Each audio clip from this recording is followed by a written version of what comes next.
Meu padrasto anunciou que ia me cortar do testamento da minha mãe durante a leitura. O advogado começou a rir. Meu nome é Michael, tenho 38 anos.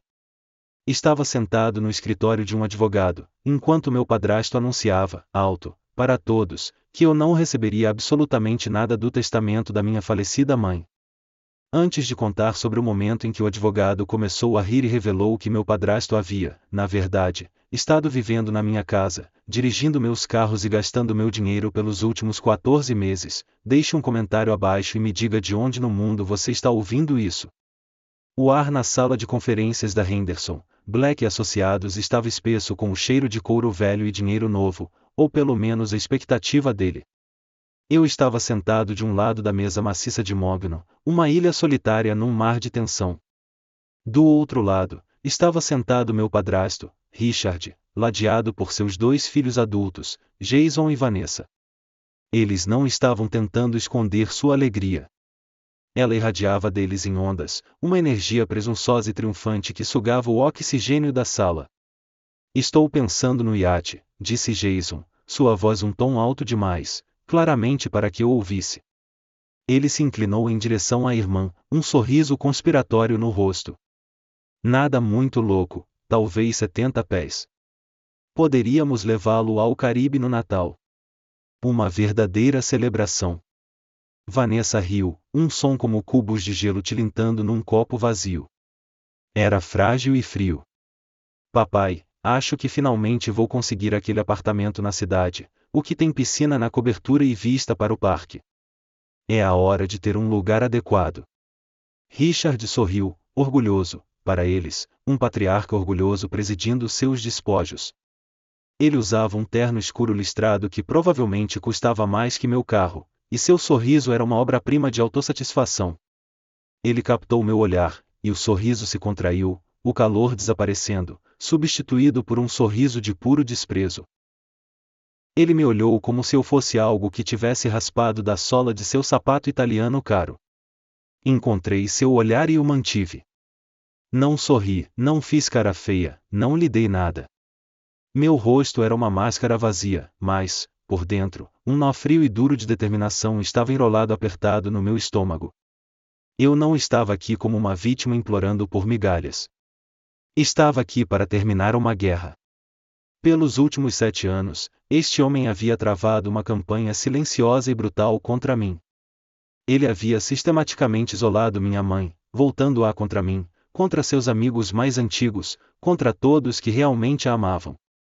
Ele a havia controlado, manipulado, e, agora que ela se fora, estava pronto para dançar em seu túmulo e descontar o cheque. Ele pensava que havia vencido. Ele pensava que esta era a sua coroação. Todos ficaram em silêncio quando a pesada porta de carvalho se abriu. Um homem, no final dos 60 anos, com olhos azuis aguçados e um terno cinza perfeitamente cortado, entrou. Este era o Sr. Blackvold, advogado da minha mãe por mais de 30 anos, um homem que me conhecia desde menino. Ele carregava uma única pasta de couro fina. Ele deu um aceno breve e formal para Richard e sua família. Então, seus olhos encontraram os meus. Por uma fração de segundo, um lampejo de algo passou entre nós. Não era pena, era determinação. Era o reconhecimento silencioso de um co-conspirador. Ele se sentou na cabeceira da mesa e colocou a pasta na sua frente. Estamos reunidos aqui hoje, começou, sua voz calma e firme, para ler o último testamento de Leonor Vance. O ar crepitou. Eu podia sentir a antecipação gananciosa emanando dos 3 do outro lado da mesa. Mantive minhas mãos dobradas no colo, minha respiração uniforme. Eu só tinha que esperar. Eles não faziam ideia do que estava vindo. Eles pensavam que estavam na linha de chegada, mas não percebiam que a pista em que estavam levava direto para um precipício. O Sr. Blackvold pigarreou, e eu soube que o show estava para começar. Você tem que entender, nem sempre foi assim. Antes de Richard, meu mundo era caloroso. Tinha um som e um cheiro. Era o som da porta de tela batendo na nossa casinha no Lago Mirror, seguido pela risada da minha mãe. Era o cheiro de agulhas de pinheiro assando no sol e a terra úmida à beira da água. Minha mãe, Eleanor, era meu universo inteiro. Quando eu tinha 10 anos, o mundo era simples, e ela era seu centro brilhante e resplandecente. Tenho uma memória tão clara que é como um filme que posso reproduzir na minha cabeça. Era uma tarde quente de agosto. Havíamos passado o dia inteiro no velho cais de madeira, tentando dominar a arte de fazer ricochetes na água. Ela encontrava uma pedra perfeitamente lisa, uma espécie que parecia ter nascido para voar, e seu arremesso seria desajeitado, todo punho e sem acompanhamento, enviando a pedra mergulhando direto para o fundo com um triste plop.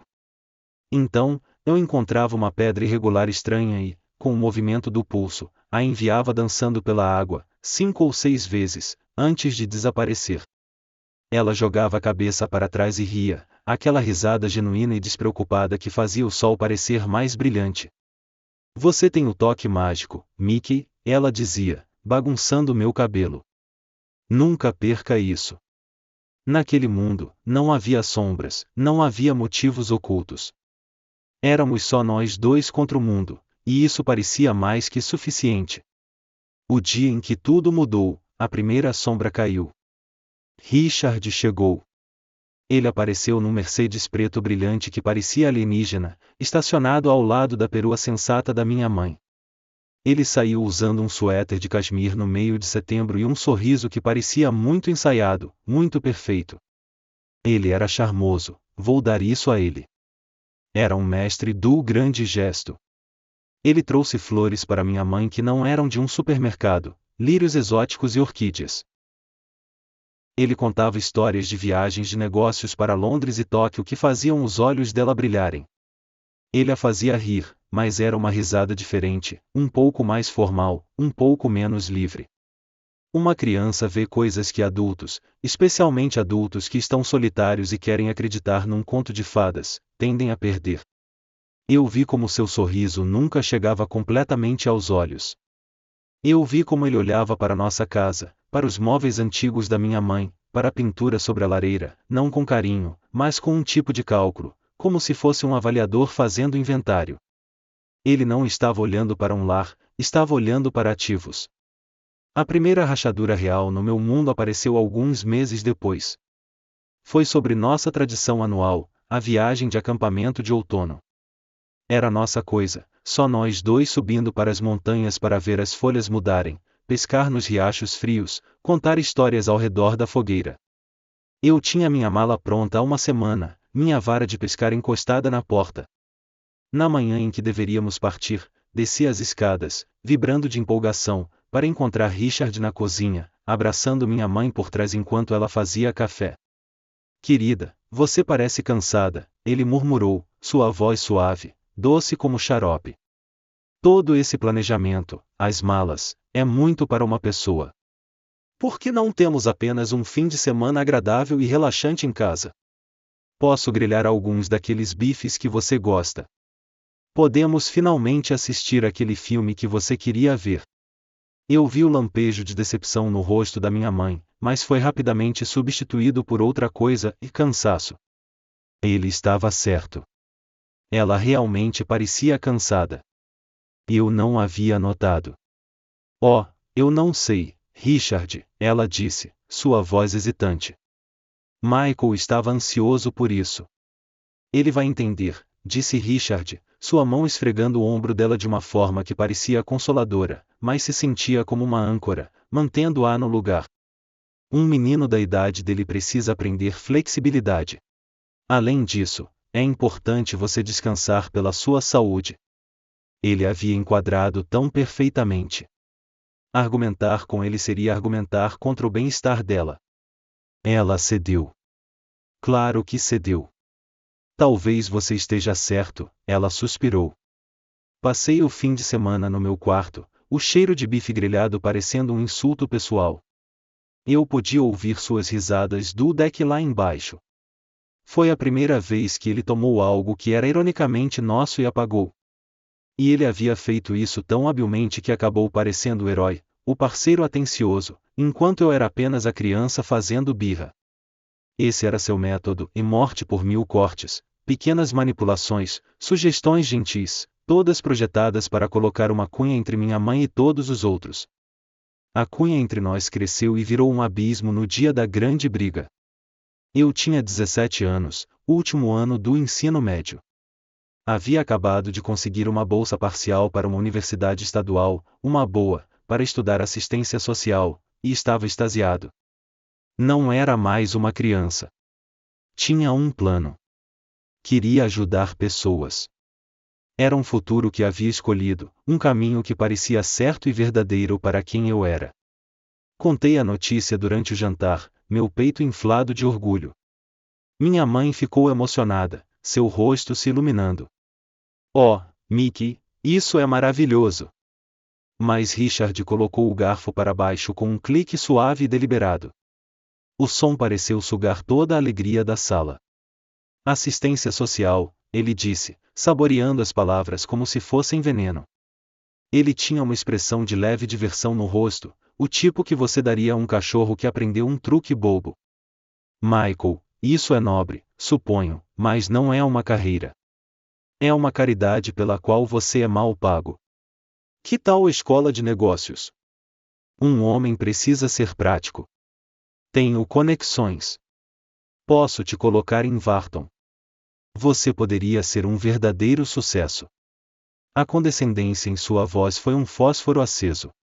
Eu não quero ir para a escola de negócios, disse, apertando a mandíbula.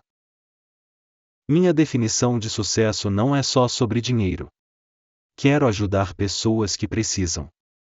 Esse é um sentimento maravilhoso para uma aula de escola dominical, disse Richard, voltando sua atenção para minha mãe, me dispensando inteiramente. Eleanor, você vê, ele ainda está pensando como uma criança. Ele é romântico, não realista. O mundo vai devorá-lo vivo. É minha vida, rebati, minha voz subindo, meu controle escorregando. Exatamente. E você está prestes a jogá-la fora num sonho piegas de bem-estar? A voz de Richard estava afiada agora, a máscara de charme completamente desaparecida. Ele me olhou com um desdém genuíno. Você tem uma chance de ser alguém e quer segurar as mãos de perdedores para viver? Fiquei atordoado em silêncio pelo veneno. Olhei para minha mãe, meu coração batendo forte, implorando com meus olhos para ela intervir, me defender os valores que ela mesma me havia ensinado. Mãe, fala para ele. Ela torceu as mãos, seu olhar mudando entre nós dois. Ela parecia perdida, presa. Michael, ela disse finalmente, sua voz fraca e trêmula, Richard está apenas tentando ajudar. Ele tem experiência nessas coisas. Ele só quer o melhor para você. Por que você tem que ser tão difícil? Foi uma faca no meu coração. Não apenas uma faca, mas uma torção lenta da lâmina. Ele não havia apenas vencido a discussão. Ele havia usado a voz dela para dar o golpe final. Empurrei minha cadeira para trás da mesa, as pernas raspando um protesto contra o piso de madeira. Não posso fazer isso. Saí da sala, da casa, para o ar frio da noite, e o espaço entre minha mãe e eu parecia um cânion de 1 milha de largura. Depois disso, a parede que ele estava construindo se tornou uma fortaleza. Fui para a faculdade, e as ligações para casa se tornaram tensas, estranhas. Richard sempre parecia estar lá, ouvindo numa extensão ou sussurrando no ouvido dela fora do alcance do receptor. Depois que me formei, comecei meu trabalho numa pequena organização sem fins lucrativos. E a distância cresceu ainda mais. Eu tentei, Deus, eu tentei. Ligava, e ele atendia. Sua voz sempre uma barreira. Ela está descansando, Michael. Não é uma boa hora. Ela saiu com amigas, Michael. Vou dizer que você ligou. Ela está muito ocupada, Michael. Eu sabia que ele estava mentindo. Sabia que estava construindo uma parede ao redor dela, tijolo por tijolo manipulativo. Fiquei desesperado o suficiente para ligar para minha tia Carol, irmã da minha mãe. Expus tudo para ela, o controle, o isolamento, a forma como ele falava sobre mim. Ela ouviu pacientemente, e, por um momento, Pensei ter encontrado uma aliada. Sua resposta esmagou essa esperança. Oh, Michael, ela suspirou, sua voz cheia de uma condescendência cansada. Richard adora sua mãe. Você tem que entender que ele é um homem tradicional. Ele é protetor. É assim que demonstra seu amor. Talvez você devesse ser a pessoa maior e tentar se dar bem com ele pelo bem da sua mãe. Não cause problemas. Ela já teve estresse suficiente na vida. Não cause problemas. Senti como se estivesse gritando no vazio. Ninguém escutaria. Ninguém veria o lobo que eu via. Eles só viam a pele de cordeiro que ele usava tão bem. O ponto final e de ruptura, o momento que despedaçou o último da minha esperança, veio cerca de 2 anos antes dela falecer. Eu não havia tido uma conversa real, um a um, com minha mãe em meses, e estava desesperado. Liguei para a linha da casa, meu coração batendo com uma oração infantil de que ela, só desta vez, seria quem atenderia. Sua voz atendeu, suave como sempre. Alô, Richard, é o Michael. Preciso falar com minha mãe. Minha voz era firme, sem espaço para jogos. Houve uma pausa. Eu podia ouvir o som fraco de um programa de jogos na televisão ao fundo. Então, ele disse, sua voz carregada de uma simpatia fria e fingida que fez minha pele arrepiar, sinto muito, Michael. Ela não quer falar com você. Isso não é verdade. Me deixe falar com ela. Ela me disse especificamente, disse ele, sua voz endurecendo ligeiramente, que precisa de um tempo. Ela me pediu para dizer para você não ligar por um tempo. É muito perturbador para ela lidar com sua negatividade. Agarrei o telefone, meus punhos ficando brancos. Minha garganta se fechou, e não consegui falar. A mentira era tão audaciosa, tão cruel. Ele não estava apenas construindo uma parede, estava assinando o nome dela nela, fazendo-a uma arquiteta voluntária do meu exílio. O silêncio se estendeu, e então ouvi o clique suave quando ele desligou. Fiquei lá, no meu pequeno apartamento silencioso, o tom de ocupado zumbindo um drone monótono no meu ouvido, e senti um desespero tão profundo que era como afogar em água gelada. Ele havia vencido. Ele havia finalmente cortado completamente o último fio entre mim e a única pessoa que eu mais amava no mundo. No ano seguinte, existia numa névoa cinza. Era uma vida vivida em monocromático. Levantava, ia trabalhar, voltava para casa. Me joguei no meu trabalho na organização sem fins lucrativos, ajudando famílias que lutavam para se manter à tona. Sentava na frente de pessoas cujas vidas haviam sido viradas de cabeça para baixo por uma perda de emprego ou uma conta médica, e eu escutava. Oferecia os recursos que podia. Era trabalho significativo, mas cada dia era um lembrete da família que havia perdido. Cada pequena vitória no trabalho parecia uma falha pessoal. Como eu podia ajudar estranhos quando não conseguia nem ajudar minha própria mãe?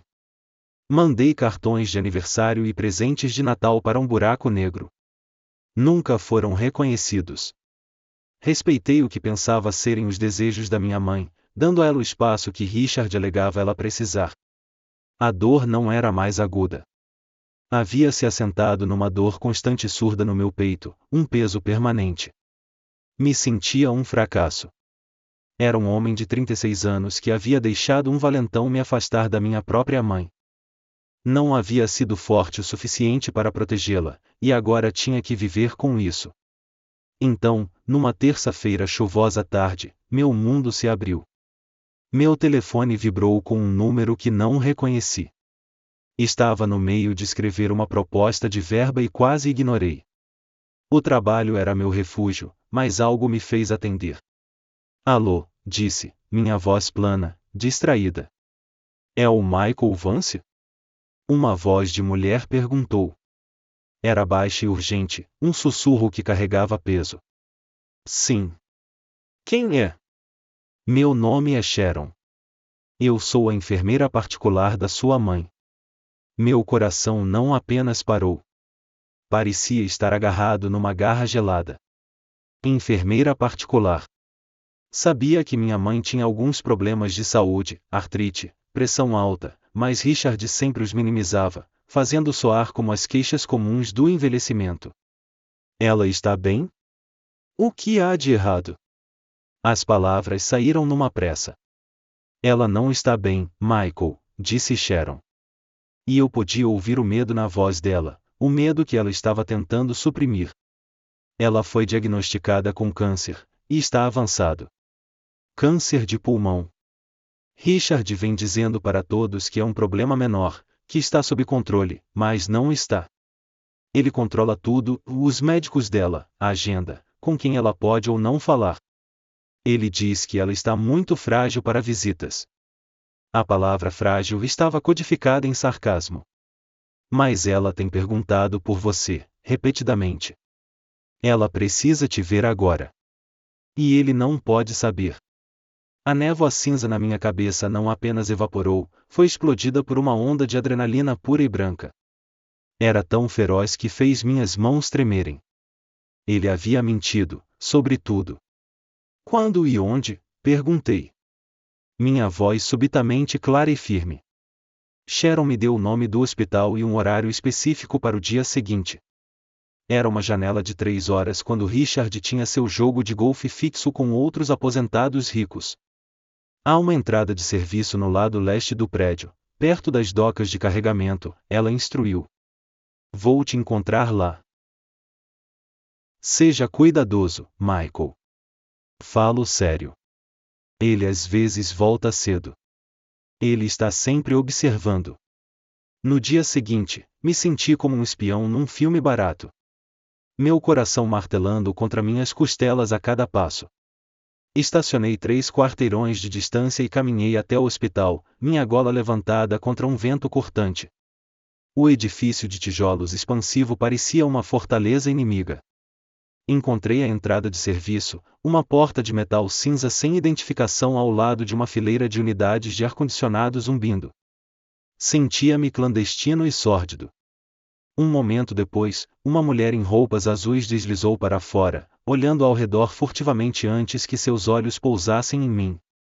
Era Sharon. Graças a Deus você veio, ela sussurrou, seu alívio palpável. Ela rapidamente me conduziu para dentro, para um corredor que cheirava a cera de chão e vegetais cozidos. Não temos muito tempo. Ela me guiou através de um labirinto de corredores brancos estéreis, passando por carrinhos de lavanderia e quartos silenciosos com cortinas fechadas. O hospital era um mundo próprio, cheio de sofrimento silencioso e eficiência sussurrada. Finalmente, paramos na frente de um quarto particular no final de um corredor silencioso. Sharon me deu um olhar triste e encorajador. Vou vigiar aqui fora. Apenas se prepare. Ela mudou. Respirei fundo, o ar antissético queimando meu nariz. Empurrei a porta para abrir. O quarto estava escuro, a única luz vindo do céu cinza da tarde, fora da única janela grande. O único som era o bip suave e rítmico de um monitor cardíaco. E lá, na cama do hospital, estava minha mãe. Sharon estava certa, quase não a reconheci. A mulher vibrante e risonha das minhas memórias havia desaparecido, substituída por essa figura terrivelmente frágil, uma sombra pálida perdida num mar de lençóis brancos. Sua pele estava quase translúcida, seu cabelo fino. Mas então ela virou a cabeça, seus movimentos lentos e deliberados, e seus olhos claros, inteligentes e ferozmente azuis, encontraram os meus. E, em suas profundezas, eu a vi pela primeira vez em anos, vi minha mãe real. Mickey, ela sussurrou, sua voz um raspar seco. Corri para o lado dela, minha garganta apertada, e agarrei sua mão. Parecia frágil como a asa de um pássaro, todo osso e pele fina como papel. Mãe, sinto muito. Tentei ligar. Eu sei, ela disse, apertando minha mão com uma força que me chocou. Não foi sua culpa. Nunca foi sua culpa. Foi ele. Seus olhos endureceram.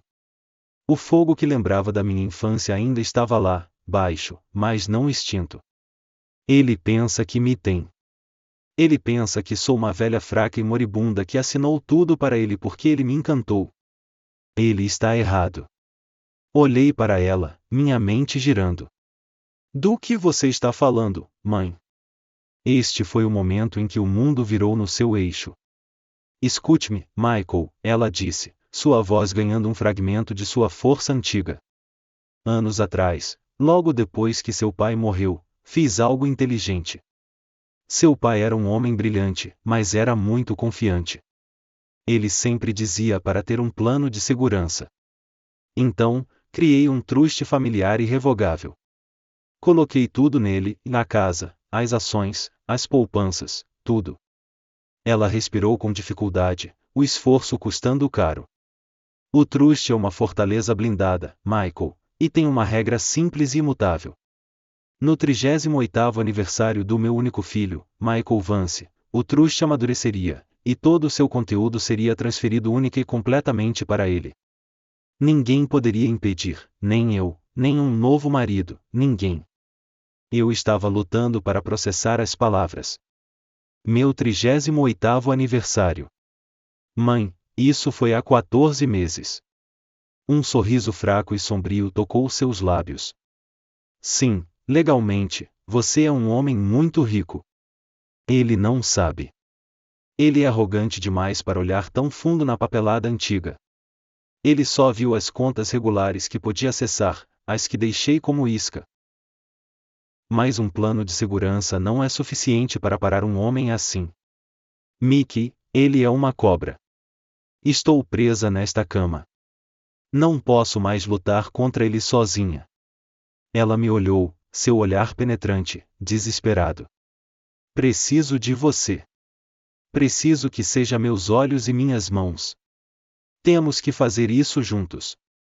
Temos que deixá-lo caminhar direto para a armadilha que ele pensa estar armando para você. Naquele instante, anos de dor, de me sentir abandonado e fraco, não apenas derreteram. Foram queimados por uma raiva poderosa e esclarecedora. Ela não me havia abandonado. Ela estava me protegendo. Ela estava lutando uma guerra silenciosa e solitária, e agora estava passando a tocha. O que fazemos, mãe? Perguntei. Minha voz grossa de emoção, mas firme.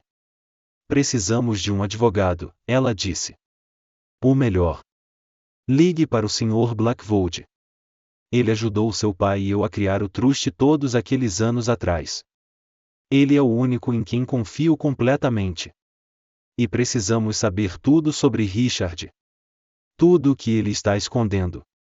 Sempre há esqueletos. Uma determinação fria e firme se assentou sobre mim. Eu não era mais o garoto perdido da casa do lago. Não era o adolescente de coração partido. Eu era um filho com uma missão. Vou fazer isso, disse. Vou cuidar de tudo. No dia seguinte, estava sentado no escritório imponente do Sr. Blackwood. Coloquei minha mãe no viva-voz, sua voz rouca preenchendo a sala silenciosa. Juntos, expusemos toda a situação sórdida. Blackwood escutou, seu rosto impassível, mas eu podia ver uma satisfação sombria endurecendo seus olhos enquanto minha mãe confirmava seu plano. Ele havia sido advogado dela por décadas. Ele desprezava o que Richard havia feito a ela e sua família. O truste é blindado, ele confirmou quando ela terminou. À prova d'água. Legalmente, Richard tem vivido da caridade de Michael por mais de 1 ano. Seu ponto é bem colocado. Precisamos deixá-lo pensar que venceu até o último segundo possível. Deixá-lo expor sua própria ganância na frente de testemunhas. Minha próxima parada foi um escritório numa parte muito menos glamourosa da cidade. A placa na porta de vidro fosco dizia, e Marcon Investigações. Marcon era um ex-policial com olhos cansados, um sorriso cínico e um aperto de mão firme. Não contei a ele a história toda. Ele não precisava. Preciso de uma verificação de antecedentes abrangente do meu padrasto, Richard Peterson, disse, sentado na frente da mesa bagunçada dele. Que tipo de problema ele está? Marcon perguntou, seu olhar firme. Vamos descobrir, respondi. Preciso saber tudo, em finanças, relacionamentos passados, qualquer esqueleto em qualquer armário. Quero saber onde ele nasceu e o que tomou no café da manhã ontem. Cave fundo. Deslizei um cheque de adiantamento pela mesa. Marcon olhou para o cheque, depois de volta para mim, e assentiu lentamente. Esqueletos são minha especialidade. Os meses que se seguiram foram uma aula magistral em tensão e decepção. Estava vivendo uma vida dupla. Para o mundo exterior, e mais importante, para Richard, eu ainda era Michael, trabalhador de organização sem fins lucrativos, o filho triste e afastado, agora lamentando sua mãe recentemente falecida. Interpretei o papel de um homem derrotado pela vida, mas, na realidade, cada momento que estava acordado, era um general de campo comandando uma operação secreta do meu pequeno apartamento. Minha missão principal, como direcionado pelo Sr. Blackvold, era coletar evidências concretas dos gastos exagerados de Richard. O Trust protege os ativos, Michael, Blackvold havia explicado numa das nossas reuniões sussurradas. Mas provar sua intenção maliciosa, seu desperdício do que ele acreditava ser o patrimônio da sua mãe, será a chave para nossa vitória moral e legal. Tornará a ordem de restrição inegável e o pintará como o vilão que realmente é. Esta missão exigia que eu fizesse a única coisa que menos queria fazer, voltar para casa, a casa da minha mãe. Que agora era legalmente minha casa. O pensamento de caminhar por aqueles cômodos, agora manchados pela presença dele, me revirava o estômago, mas tinha que ser feito. Me armei de coragem e fiz a ligação, minha voz cuidadosamente modulada, com um tom melancólico ensaiado. Richard, é o Michael. Fiz uma pausa, deixando o silêncio pairar. Eu estava me perguntando se poderia passar lá algum dia desta semana. Há um álbum de fotos antigo da mãe que eu adoraria ter, o dos tempos de faculdade dela. Eu só preciso de algo. Houve uma pausa suspeita do outro lado.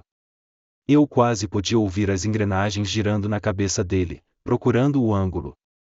Por que agora? Ele perguntou, sua voz monótona. Não sei, disse, deixando minha voz rachar só um pouco, um truque que odiava, mas precisava. Tenho pensado muito nela. O funeral foi tão público. Só quero algo que era só dela. Ele comprou. Claro que comprou. A ideia de eu ser um fraco sentimental estava perfeitamente alinhada com o personagem que ele havia escrito para mim. Tudo bem, ele resmungou, o vencedor magnânimo concedendo uma última bênção. Vem quinta-feira, por volta das 2, e estarei aqui. Caminhar até aquela porta da frente na quinta-feira parecia entrar na cova do leão. Os jardins que minha mãe havia cuidado com tanto amor estavam ligeiramente crescidos demais. Richard me deixou entrar, sua presença preenchendo o espaço. A casa parecia diferente, mais fria. Ele havia substituído os móveis calorosos e confortáveis da minha mãe por peças elegantes e minimalistas de couro preto e cromo que pareciam pertencer a um lobby de hotel estéril. O álbum está no escritório, ele disse, acenando uma mão desdenhosa em direção aos fundos da casa.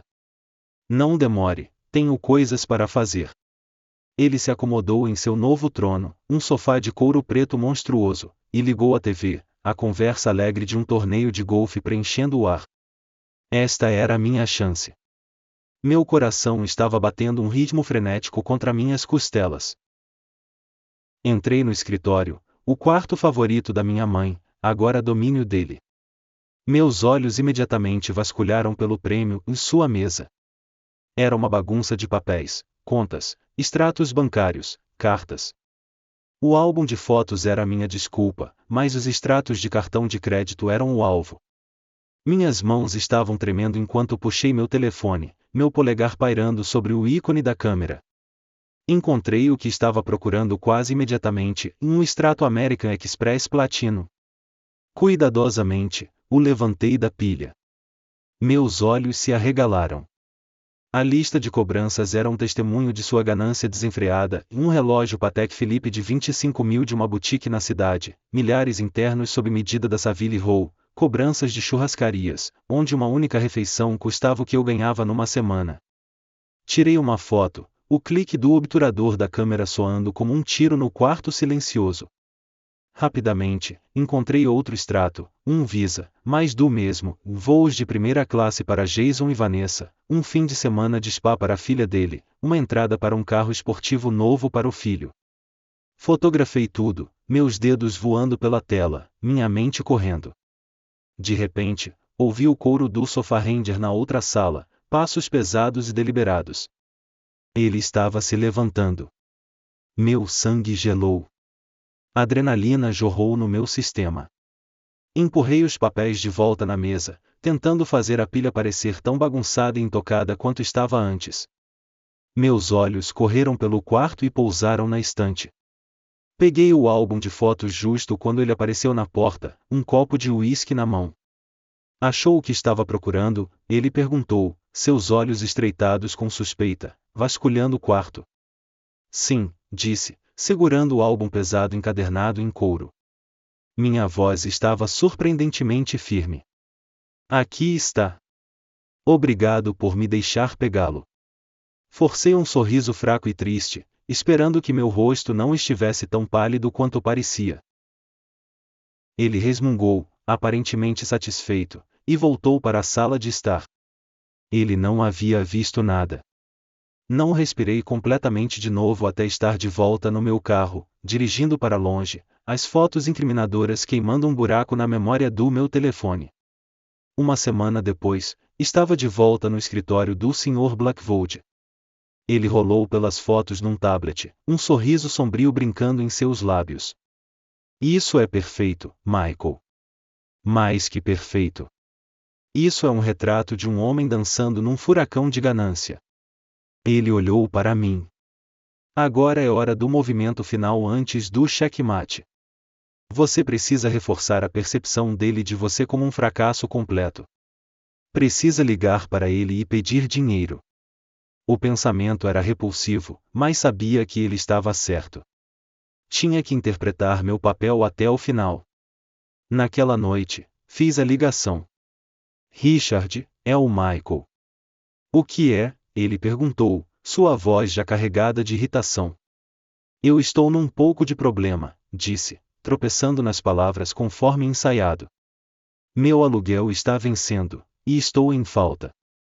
Odeio pedir, mas estava me perguntando se poderia emprestar alguns milhares de dólares. O suspiro do outro lado foi pesado e teatral.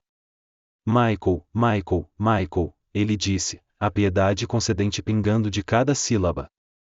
Quando você vai aprender a se sustentar? Sua mãe alimentou sua fraqueza por tempo demais. Não posso apenas te tirar dos problemas. Não seria certo. A resposta é não. Ele desligou. Agarrei o telefone, um sorriso frio e vicioso se espalhando pelo meu rosto. Foi perfeito. Ele estava tão cego pela própria arrogância, tão completamente convencido do meu fracasso, que não conseguia ver o abismo se abrindo bem debaixo dos pés dele. A tempestade estava vindo, e eu era quem segurava o raio. Então, estávamos de volta onde começamos, na sala de conferências, na mesa de mogno. A tensão sufocante era uma presença física na sala. Mas agora você sabe o que eu sabia. Você sabe que a calma que senti não era resignação. Era a quietude morta no centro de um furacão que ajudei a criar. O Sr. Blackwood, parecendo cada polegado estadista da lei, uma figura de autoridade irrepreensível, ajustou seus óculos. Ele olhou para os três abutres do outro lado da mesa, sua expressão ilegível. Como sabem, começou, sua voz cortando limpa através do silêncio, o patrimônio de Leonor é considerável.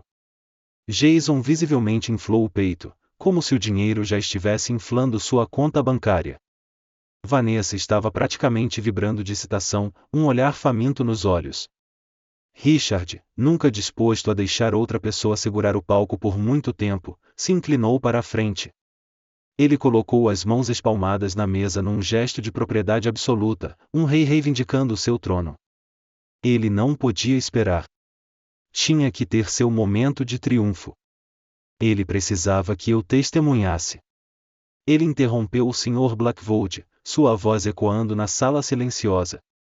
Vamos direto ao ponto, Blackwood, ele anunciou, um sorriso triunfante feio torcendo seus lábios. Ele voltou toda a sua atenção para mim, seus olhos cheios de uma satisfação cruel e gloatante que estava guardando para este exato momento. Quero que fique registrado oficialmente e ele não recebe nada. Me certifiquei disso. Minha esposa, em seus momentos finais de clareza, entendeu que seu filho era uma decepção vitalícia.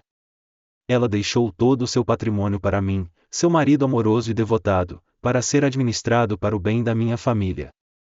Ele gesticulou para seus filhos sorridentes. Ele não recebe nada. As palavras ecoaram no silêncio que se seguiu. Foi seu discurso de vitória, sua martelada final no meu suposto fracasso. Jason e Vanessa agora sorriam abertamente, olhando para mim como se eu fosse um inseto que estavam prestes a esmagar alegremente. Richard se recostou em sua cadeira de couro de espaldar alto, se aquecendo no brilho quente de sua vitória absoluta. E então, a coisa mais linda que já testemunhei aconteceu. O Sr. Blackvold começou a rir. Não era uma risada alta e barulhenta, era uma risadinha baixa, seca e ruminante, que parecia vir de bem fundo no peito. Era a risada de um homem que segurou uma mão vencedora por muito tempo e finalmente estava prestes a colocar suas cartas na mesa. A expressão presunçosa de Richard vacilou. A cor em suas bochechas pareceu diminuir. O que é tão engraçado? Ele estalou, sua voz subitamente defensiva. O Sr. Blackvold parou de rir e tirou os óculos, polindo-os lenta e deliberadamente com um lenço de seda do bolso do peito. A teatralidade do gesto foi magnífica. Ele olhou diretamente para Richard, seus olhos tão afiados e frios quanto fragmentos de gelo azul. Bem, Richard, ele disse, sua voz perigosamente, deliciosamente calma, isso não é inteiramente preciso. Na verdade, não é preciso de forma alguma. Ele fez uma pausa, deixando as palavras pairarem no ar como fumaça. Os sorrisos nos rostos de Jason e Vanessa começaram a tremer, a certeza turvando suas características. Veja bem, o Sr. Blackvold continuou, colocando os óculos de volta com precisão, você não pode mudar um testamento que já foi substituído por um instrumento legal anterior e muito mais poderoso. E certamente não pode dar um patrimônio que, para todos os efeitos legais, não existe mais na forma que você acredita. O rosto de Richard, que havia estado corado de vitória, começou a empalidecer, virando a cor de pergaminho velho. Do que você está falando? Que instrumento? Ele gaguejou, sua bravata desmoronando. Estou falando sobre o truste familiar irrevogável Eleanor Vance, disse o Sr. Blackvold, sua voz tão clara e final quanto a marreta de um juiz. Estabelecido há 28 anos, um documento blindado e imutável projetado por Eleanor e seu falecido marido para proteger o legado de seu único filho. Um documento que estipulava, em termos inequívocos, que no 38º aniversário de seu filho, Michael Vance, o truste amadureceria, e todo o seu conteúdo, todos os ativos, propriedades e participações, avaliados em aproximadamente 75 milhões de dólares, seria transferido única e completamente para ele. Ele deixou isso afundar por um momento, apreciando o quadro de choque do outro lado da mesa antes de dar o golpe final e devastador. Esse evento, Richard, ocorreu há 14 meses. Então, para ser perfeitamente cristalino, pelos últimos 14 meses, você tem vivido na casa de Michael, tem dirigido os carros de Michael e tem gastado o dinheiro de Michael. Silêncio mortal. Foi absoluto. O único som era o zumbido fraco do tráfego da cidade 12 andares abaixo. A cor drenou completamente do rosto de Richard, deixando para trás um cinza pastoso e doentio. Sua mandíbula caiu aberta, um show frouxo e tolo de descrença. Seus olhos estavam arregalados com horror nascente e gaguejante. Jason parecia que havia levado um soco físico no estômago, seu rosto uma máscara de completa confusão. Vanessa apenas encarou, seu rosto perfeitamente maquiado desmoronando numa bagunça de choque e negação. Mas eu não havia terminado. Esta vitória não era apenas do advogado para entregar, era minha. Me levantei lentamente, minha cadeira não fazendo som no carpete grosso. Coloquei minhas próprias mãos na mesa, imitando o gesto de poder que ele havia usado apenas minutos antes. Olhei direto nos olhos dele, aterrorizados e incompreensivos. Você disse que eu receberia nada? Perguntei. Minha voz baixa e firme, mas carregava pela sala.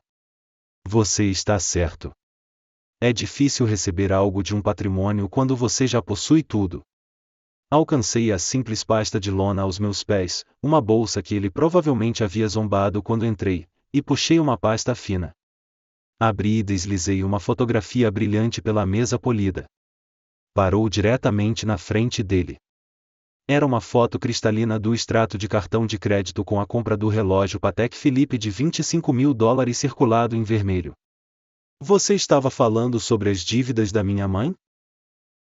Disse, minha voz cortando o silêncio como uma navalha. Vamos falar sobre elas.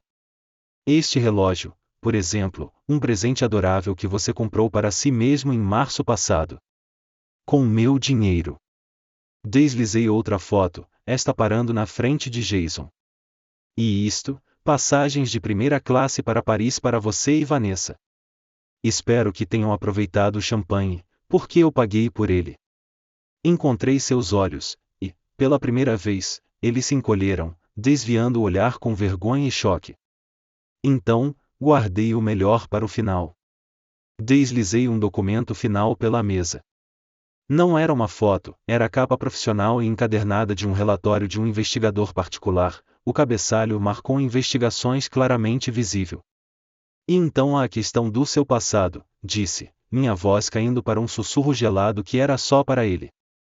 Veja bem, Richard, quando você está lidando com tanto dinheiro, é sábio ser minucioso.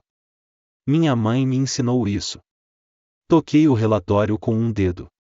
Este é um arquivo detalhando seu histórico financeiro. É uma leitura interessante, especialmente as partes sobre a morte prematura da sua primeira esposa e a apólice de seguro bastante substancial que você coletou logo depois. Deixei isso pairar no ar. Não tinha que acusá-lo de nada. A implicação era 1000 vezes mais poderosa. O escritório do promotor distrital no seu antigo estado, disse suavemente, expressou interesse aguçado em receber uma cópia deste arquivo. Esse foi o tiro de misericórdia. O último vestígio de arrogância nos olhos de Richard foi extinto, substituído por puro medo animal. Ele não era mais um rei, não era mais um manipulador mestre, era apenas um velho acuado que acabará de perceber que a armadilha na qual estava caminhando alegremente por 7 anos havia finalmente se fechado brutalmente. As consequências de uma bomba não são barulho. É um silêncio tocante, uma nuvem de poeira fina onde algo sólido costumava estar. Foi isso que preencheu a sala de conferências. Era um vácuo sugando a respiração dos 3 deles. Eles ficaram congelados, seus rostos telas de choque, negação e um horror que nascia rapidamente se tornava nauseante. O mundo que haviam construído, o futuro que estavam planejando comprar apenas minutos atrás, havia sido nivelado e salgado. Não lhes dei tempo para se recuperarem, para formular uma nova mentira, para atacar. O timing havia sido ensaiado. Dei um aceno sutil e quase imperceptível em direção à porta. Como se fosse um sinal, a porta da sala de conferência se abriu, e um homem num terno amarrotado, que estava esperando pacientemente na área de recepção, entrou. Ele não era um advogado, era um profissional, um oficial de citação, e segurava uma pilha grossa de documentos legais que representavam os pregos finais no caixão coletivo deles. O Sr. Blackvold, sua voz agora formal e desprovida de toda emoção, um oficial neutro do tribunal, falou no silêncio. Richard Peterson, Jason Peterson, Vanessa Peterson, ele disse, seu tom não deixando espaço para discussão, vocês estão sendo citados. O oficial de citação se adiantou com eficiência prática. Um por um, ele colocou um conjunto de documentos na frente de cada um deles. Os papéis pousaram na mesa polida de mogno com um baque suave final, um som que selou seu destino.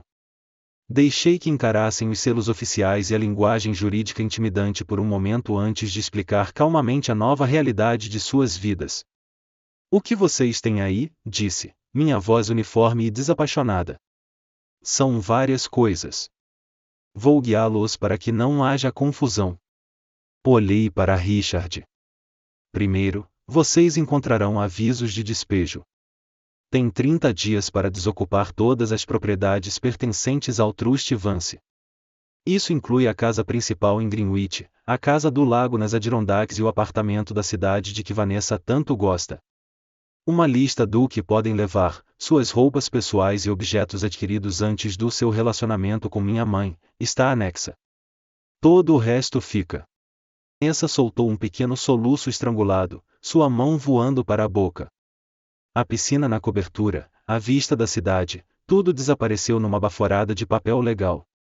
Segundo, continuei, meus olhos se movendo para Jason, que parecia fisicamente doente, vocês encontrarão demandas oficiais para o retorno imediato de todos os veículos registrados no Trust, o Mercedes Classe S que Richard dirige, o BMW M4 de que Jason tanto se orgulha, o Range Rover que Vanessa usa para suas viagens de compras. Devem ser entregues num local especificado naquele documento até esta sexta-feira às 17 horas, em sua condição atual, com as chaves. O rosto de Jason foi de pálido para um verde doentio. Ele amava aquele carro mais do que amava a maioria das pessoas. Eu podia ver a raiva crescendo nele, uma fúria animal desesperada e acuada. E, finalmente, disse, deixando todo o peso das palavras cair sobre os três, cada um de vocês foi citado com uma ordem de restrição temporária que, dadas as circunstâncias, espero que seja tornada permanente numa audiência na próxima semana. Vocês não devem me contactar ou qualquer membro da minha família extensa de forma alguma. Nenhuma ligação, nenhum e-mail, nenhuma mensagem de texto. Vocês não devem chegar a 500 metros da minha casa ou local de trabalho. Qualquer violação desta ordem, por menor que seja, resultará na prisão imediata de vocês. Está claro? Foi isso que finalmente quebrou a paralisia de Richard. Ele bateu o punho na mesa, o som ecoando na sala silenciosa. Seu rosto estava vermelho e manchado de fúria. Você não pode fazer isso, ele berrou, sua voz rachando com uma mistura de raiva e desespero. Essa era a minha esposa. Essa era a nossa vida. Você não tem direito. Você está errado, disse, minha voz calma, mas carregando mais poder do que seu grito jamais poderia. Ela era minha mãe, e você não faz ideia de que direitos eu tenho. Você está prestes a descobrir. Jason, alimentado pela raiva impotente do pai e a perda de seu carro precioso, se levantou de um salto. Você vai pagar por isso, seu verme, ele rosnou, dando um passo em minha direção. Suas mãos se fecharam em punhos. Nem sequer recuei. Apenas mantive minha posição. Foi o Sr. Blackwood quem interveio, sua voz afiada como um bisturi. Eu não faria isso se fosse você, filho, ele disse, apontando uma caneta para a ordem de restrição na frente de Jason. Essa seria a sua primeira violação. Seria uma vergonha terrível passar a noite numa cela antes mesmo de ter a chance de fazer suas malas. Jason congelou, seu rosto uma mistura cômica de fúria e medo.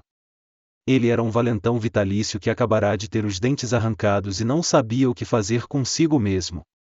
Lentamente, afundou de volta na cadeira, derrotado. Foi Vanessa quem fez a jogada final e patética. As lágrimas que estava segurando começaram a escorrer pelo rosto, arruinando sua maquiagem, cavando trilhas pretas pelas bochechas. Ela me olhou, sua expressão mudando de choque para uma tristeza desesperada e suplicante que pensou que poderia funcionar comigo. Michael, por favor, ela choramingou, sua voz adocicadamente doce. Somos família. Tem que haver outro jeito. Podemos conversar sobre isso. Não faça isso conosco. Pense na sua mãe. Ela não teria querido isso. Família. A palavra era tão absurda, tão obscena, saindo dos lábios dela, que quase ri alto. Depois de anos me tratando como lixo, de apoiar a crueldade do pai, de planejar gastar o dinheiro da minha mãe antes mesmo dela estar fria no túmulo, agora éramos família. Agora ela invocava o nome da minha mãe. Olhei para ela, para as lágrimas falsas e a súplica desesperada e manipulativa, e não senti nada. Nenhuma piedade, nenhuma raiva, apenas uma distância vasta e vazia. A parte de mim que poderia ter sido machucada por eles havia morrido há muito tempo.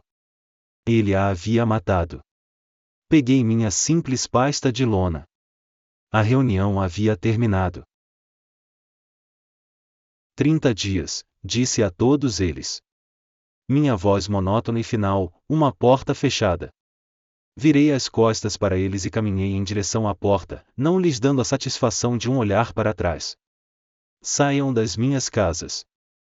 Podia sentir seus olhos queimando nas minhas costas, uma mistura de ódio e descrença, mas não me importei.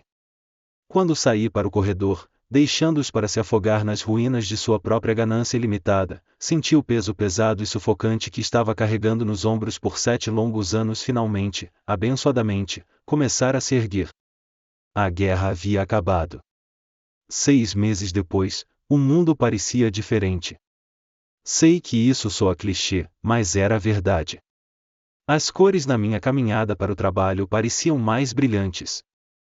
O ar nos meus pulmões parecia mais limpo. Não era sobre o dinheiro. Deus nunca foi realmente sobre o dinheiro. Era sobre o silêncio abençoado e pacífico na minha própria cabeça, um espaço que por anos havia sido ocupado pelo barulho constante e moedor de raiva, luta e um senso de profunda injustiça. Não comprei uma mansão numa colina. Ainda estava vivendo na casa modesta, mais confortável, de 2 quartos que minha mãe havia secretamente comprado para mim anos atrás, um santuário silencioso que ela havia preparado, outra peça do seu jogo longo. Ainda dirigia meu Honda velho e confiável, embora eu tivesse mandado detalhar. A maior mudança não estava no meu estilo de vida, estava em mim. Essa mudança era mais visível no trabalho. Estava numa sala de conferências, mas desta vez era uma sala pequena e brilhante no escritório da organização sem fins lucrativos. E eu não era um observador silencioso. Estava na cabeceira da mesa, de pé na frente de um quadro branco coberto com minha própria caligrafia. E então, com este financiamento inicial, estava dizendo, tocando um fluxograma com um marcador, podemos lançar a iniciativa Segunda Chance. Não é uma esmola, é uma ponte. Fornecerá até 6 meses de habitação transitória e treinamento intensivo de trabalho para famílias deslocadas por dificuldades econômicas súbitas, uma demissão, uma emergência médica. Dá a eles uma chance de respirar, retreinar, voltar a se sustentar sem cair pelas rachaduras na situação de sem-teto. Meu chefe, David Shen, um bom homem que havia sido uma fonte silenciosa de apoio por anos, estava olhando para o quadro, um sorriso genuíno e enorme no rosto. O financiamento inicial, claro, havia vindo de uma grande doação anônima que fiz para a organização. Ele não sabia que era de mim.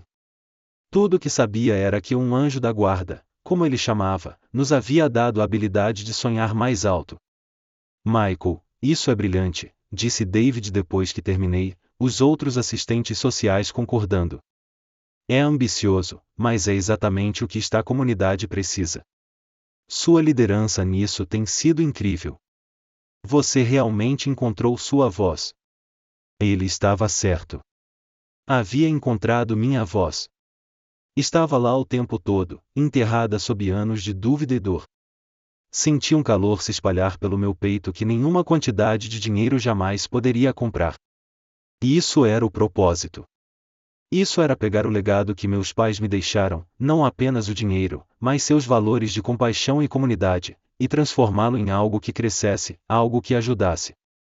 Esta era a verdadeira herança. Mais tarde, naquela semana, outra peça do meu passado veio chamando. Meu telefone tocou, e o identificador de chamadas dizia, Tia Carol. Hesitei por um momento, um membro fantasma de velha dor familiar se contraindo. A última vez que conversamos, ela havia dispensado meus medos e me dito para ser a pessoa maior.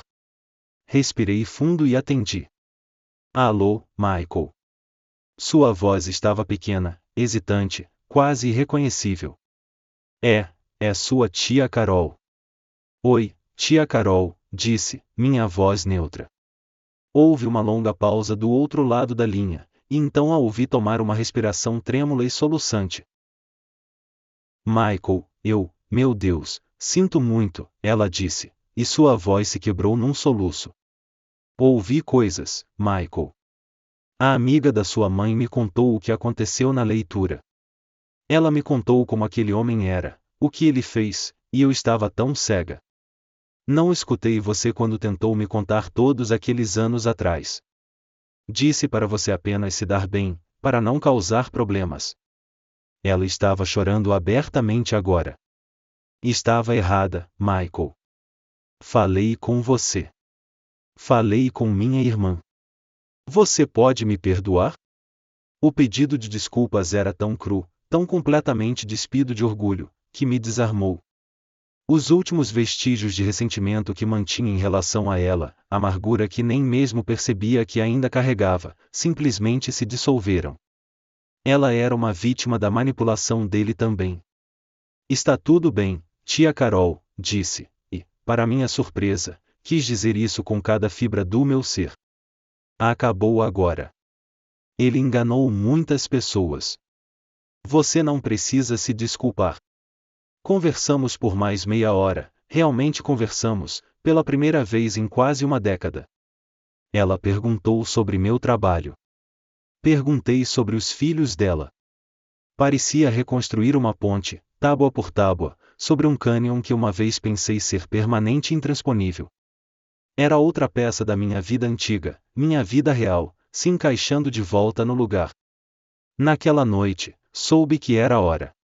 Finalmente abri a última coisa que minha mãe havia deixado para mim.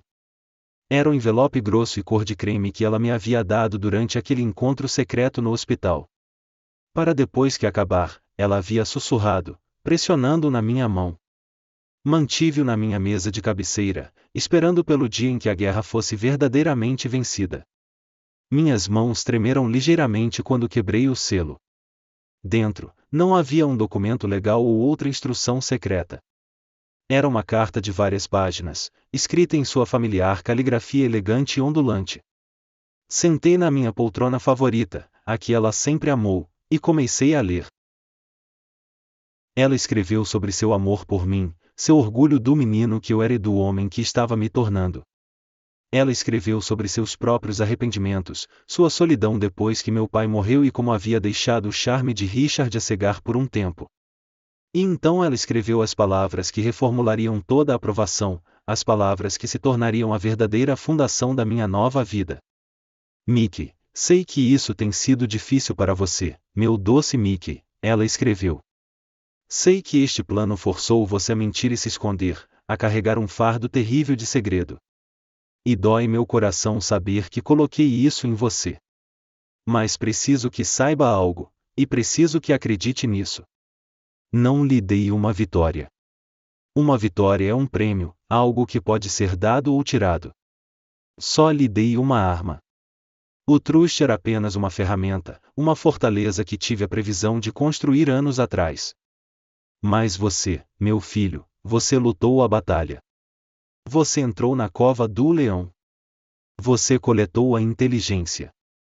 Você comandou o campo. Você foi corajoso e inteligente, forte quando eu não podia mais ser. Você pegou a arma que lhe dei e venceu a guerra sozinho. Nunca, jamais se esqueça disso. O dinheiro não faz de você um homem. A luta fez.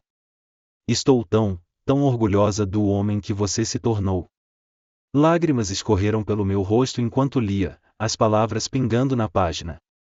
Era o presente final, era a absolvição, era a validação, era seu ato final de amor me libertando. Ela me viu, ela viu minha força.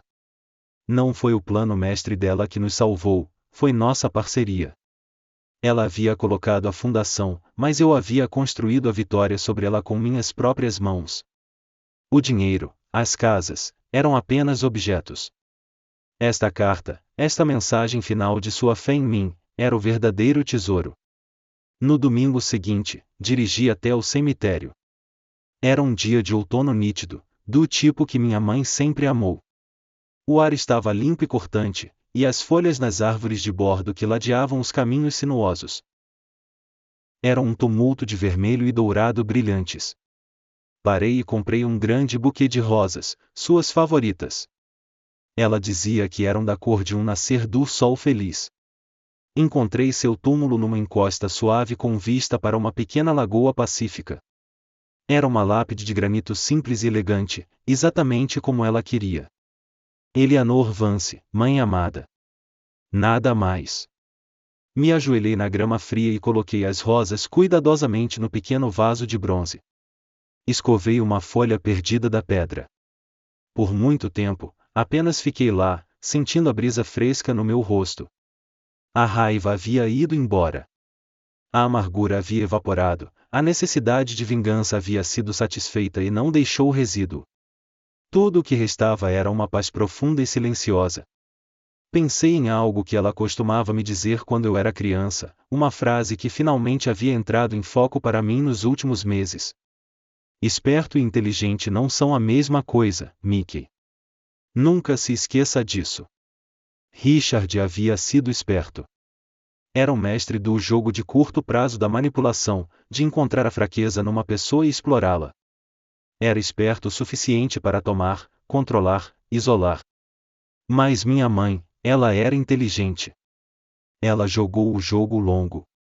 Era inteligente o suficiente para construir uma fortaleza e deixar a chave para trás para seu filho. Era inteligente o suficiente para saber que o verdadeiro poder não estava em controlar outros, mas em confiar nas pessoas que você ama. E eu havia aprendido a ser inteligente. Também havia aprendido que a verdadeira força não é sobre gritar mais alto ou ter as coisas mais caras. É sobre paciência. É sobre estratégia. É sobre saber quando lutar e saber que, às vezes, a arma mais poderosa que você tem é a verdade silenciosa e inabalável. A vitória não parecia mais uma explosão ardente. Parecia isto, como a força silenciosa de uma árvore de raízes profundas. Richard e sua família haviam ido embora, espalhados aos ventos pela própria ganância. Havia ouvido, através da comunicação informal da tia Carol, que ele estava enfrentando problemas legais sérios em outro estado, relacionados aos seus negócios passados, todo seu castelo de cartas desabando sobre si mesmo. Não senti nada com a notícia. Ele não era mais um personagem na minha história, era apenas um fantasma. Me levantei e dei uma última olhada na pedra. Quase podia ouvir sua voz no vento, aquela risada calorosa e brilhante do cais da casa do lago. Não havia apenas protegido seu legado, havia finalmente entrado no meu próprio. Havia me tornado o homem que ela sempre soube que eu poderia ser. Virei e caminhei de volta em direção ao meu carro, o sol poente lançando uma longa sombra pacífica atrás de mim. O futuro era uma estrada aberta, e, pela primeira vez em muito tempo, me senti pronto para dirigi-la.